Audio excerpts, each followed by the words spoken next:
explain what it is we're going to see? Well, this is a piece of nitinol which was made in the shape of a coil spring, and the property of nitinol is that it when it's hot and wants to get back to the shape it was when it was made. When it's cold, it's quite relaxed and will take any shape. This is now cold, and you see I can take it and stretch it out. So it was made in the shape. It was made in the shape that I showed you first. And now it's cold, I can stretch it. Here I have a glass of hot water, and if I just pour the hot water on this thing, you see what happens. There we are. Good as new. In the cool state, it's relaxed and floppy. In the heated state, it remembers its former state. That's why you can say it has a memory. So if you make the thing, if you make this piece of wire so it's straight when you made it, then when it's hot, it wants to straighten out. When it's cold, it's just as floppy as a wet noodle. You know, if you take one of these things and put hot and cold water in your hand, it's like a wet noodle when it's cold. When it's hot, it straightens out very suddenly. It's quite strong stuff. In a small workshop across from his office, he designed and built a wheel with nitinol loops hanging from the spokes. He calculated that if he filled a container with cold water and another with hot water, the loops of nitinol, moving from one bath to the other, would bend, then spring back, and that the sudden spring of the nitinol in the hot water would drive the wheel around, thus becoming the world's first solid-state heat engine. He was right.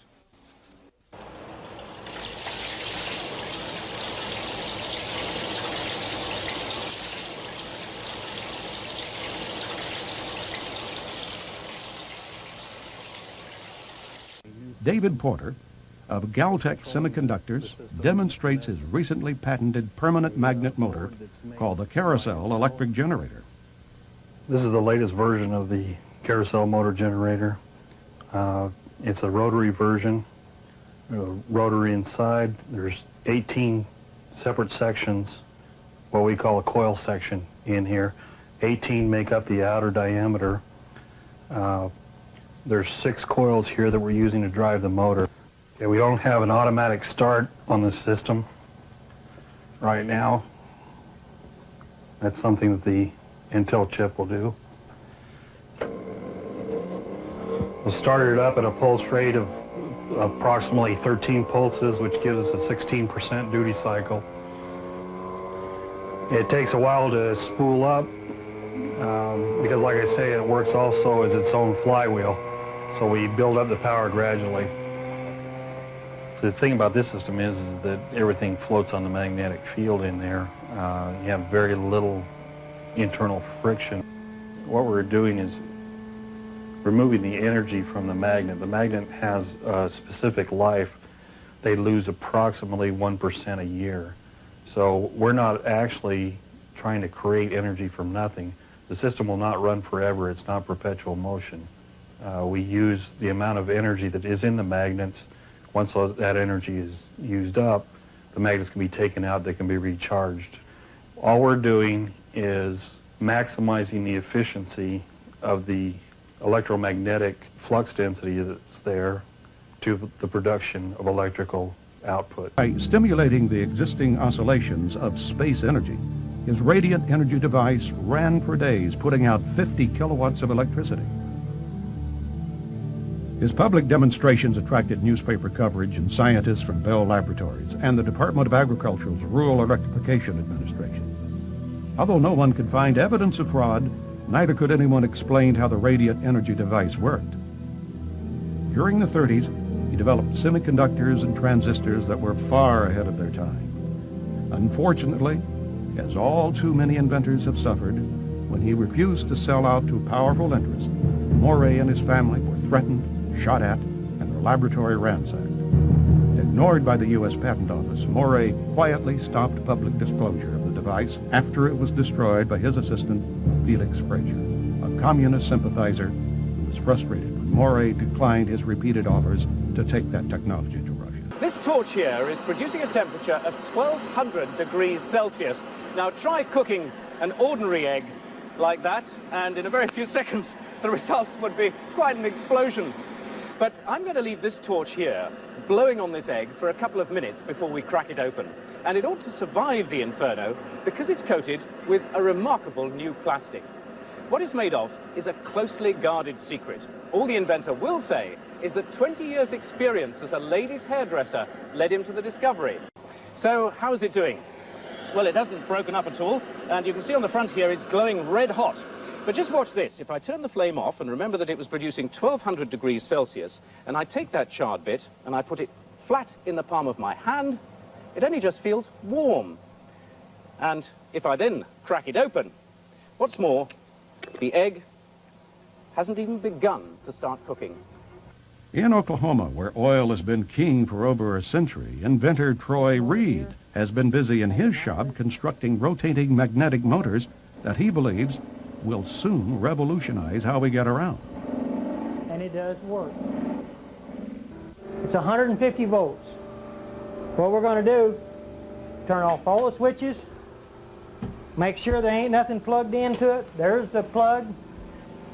There's your 110 volts. Motor still running. You can operate this table plumb around. Still got energy running. Nothing tied up in the back of it. Nothing on the floor. Rotate around, still running electricity. So we're looking, hoping this time next year that you'll be able to use it in your home. So that's another. And what's good about this, you're talking about electric automobiles, this right here can set it in the back of an electric automobile and generate electricity and charge batteries up in a car.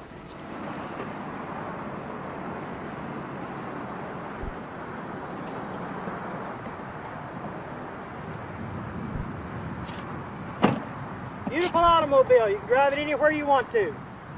You don't pollute the air.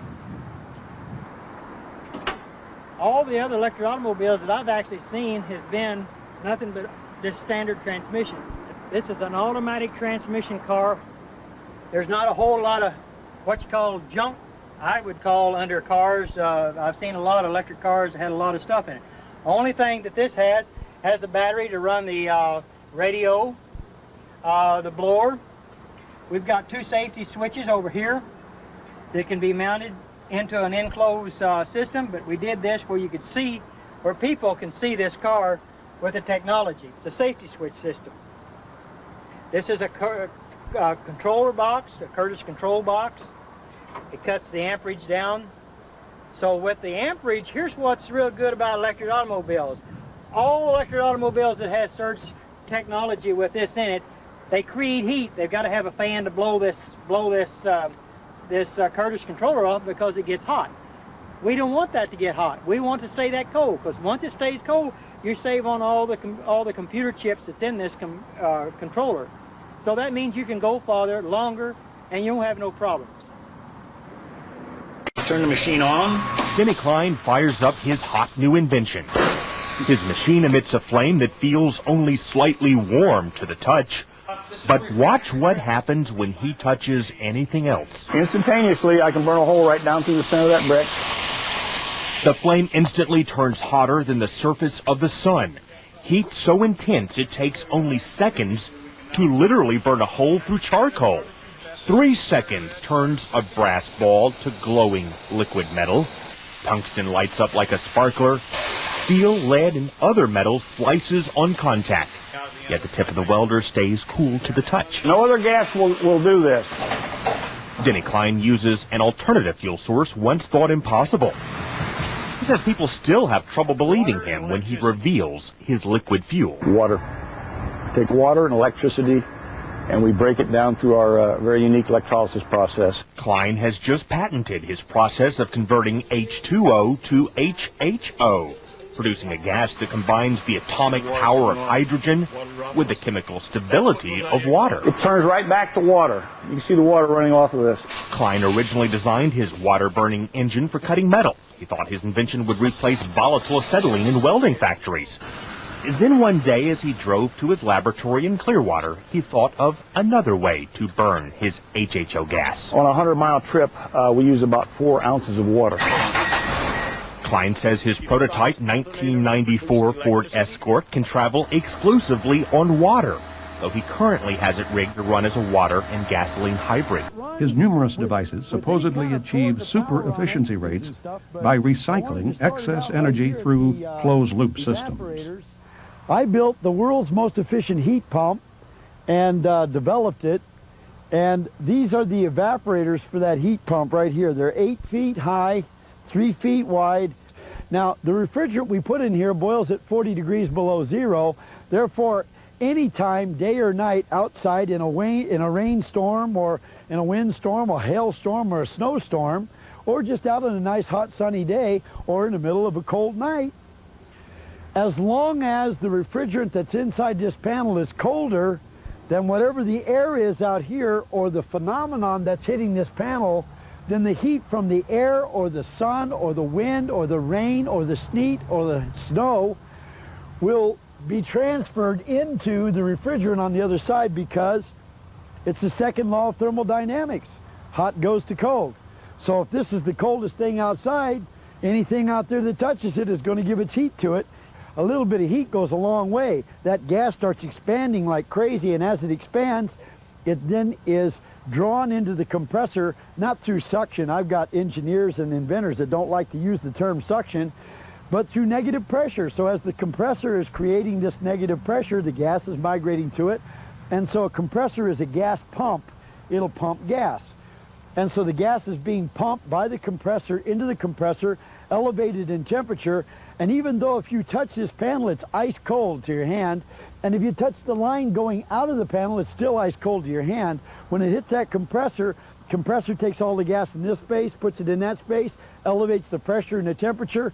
Going out of the compressor, do not touch that line whenever that thing is on, because it's 200 to 250 degrees hot. And so that's where we get the heat. All of the heat is transferred in here. We then use a compressor to take the relatively useless energy that we've got and elevate the temperature and pressure and make it very useful energy. Then that heat would be transferred later. This is something you won't see in the world market, because the oil companies, of course, don't want this on the market. It's just a wooden frame. It's got a auto switch on it right here, an automobile switch, which... I'm going to get closer. Okay, turns it off and on. I put a cover over it, a jar, to protect it. Now, it's compressed. The material in this is made of, one rod is made of 73 different elements. The other side is made of 74 elements. There's one additional element, and that's why one is negative and one is positive. The one builds up electrons. The neutrinos that strike the Earth 24 hours a day and other things striking the Earth, the combination of them causes electrons to build up in one of these rods, and it depletes them in the other side, much like a solar panel works, very much like a solar panel. But a solar panel needs light 24 hours a day if you're going to use it 24 hours. Otherwise, it only works when the sun comes out. Now, this here, as you can see, very, very light, very light. Has practically no weight to it. But there's plenty of energy there. Now, as I run this up the rod, you can see. Let me get a little closer there, okay. These are Christmas tree lights.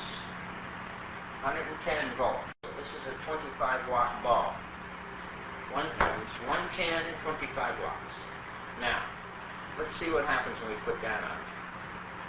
Now, of course, it won't be as bright, because this takes a lot of amperage, and the wattage. This here, the watts on this thing here is only about, right now, about 18 watts only, and this is 25 watts. Now, does the rods get hot? No, the rods don't get hot. The light bulb is just hot. Yeah, because it's... it gets hot. Now, you need a very big battery to do that, if you want to do that with a battery. That's to show there's no power here as far as storage power. It stores a certain amount of electrons because it builds up. So that we can show they're not like a solar panel. Now let's turn the switch on. So the power is now going from the bottom terminals through the switch here to the top here. Right, okay. Now we use these two terminals on here because sometimes at the cave site we used to use this to charge the big battery. You see? So that's why we put those terminals on it. Now let's black it out. See if we can still light it. See what I mean? Right?